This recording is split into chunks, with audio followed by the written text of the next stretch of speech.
Hello guys, welcome back to my channel. So আজকে আমাদের স্কুলে আছে একটা অনুষ্ঠান, আর সেটা হচ্ছে একটা স্যারের ফেয়ারওয়েল আছে।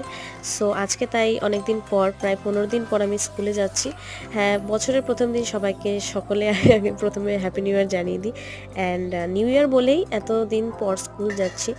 সো সকালবেলা কোনোরকম রেডি হয়ে ফটাফট সাইকেল নিয়ে আমি বেরিয়ে পড়লাম পথে।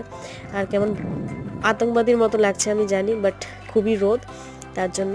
এবং পৌঁছে গেছি স্কুলে পৌঁছে গিয়ে প্রথমে নিজের জায়গা পরিষ্কার করছি, কারণ এতদিন পর এসেছি তাই ধুলো পড়ে গেছে। মাঝে একটা ক্লাস নিয়ে নিলাম এবং আমাদের শুরু হলো স্যারের ফেয়ারওয়েল অনুষ্ঠান। প্রথমে একটা গান দিয়ে শুরু হলো। গানটা তো খুব দুর্দান্ত হয়েছিল, আমার তো বেশ ভালো লেগেছিল। তার সঙ্গে হয়েছিল সুন্দর নাচটি, এবং নাচের শেষে কিন্তু স্যারকে সবাই আমরা ফেয়ারওয়েল দিলাম। প্রথমেই অনেক কিছু দিয়ে স্যারকে সম্বর্ধনা জানালাম, সবাই একটু ইমোশনালও হয়ে গেছিলো। একটু ফটো সেশনের পর চলে এলাম আমি বাড়ি।